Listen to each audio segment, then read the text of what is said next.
गाडी अडकलेली आहे आणि त्या ठिकाणी आता या गाडीला एक 2 जण आहेत, 2 तरुण आहेत. त्यापैकी एक जण या गाडीच्या चाकाला कुठेतरी त्याच्या टायरला कुठेतरी खंड बांधून ही गाडी जी आहे ती व्यवस्थित कुठेतरी जोडली जाईल.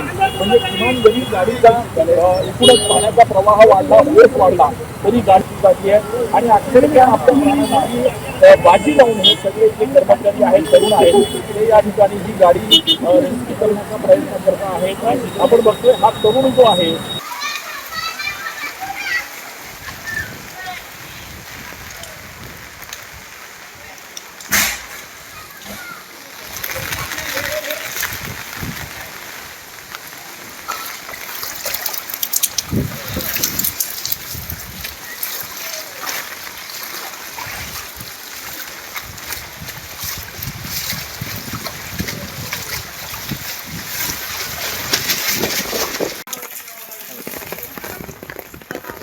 असा व्हिडिओ दाखव.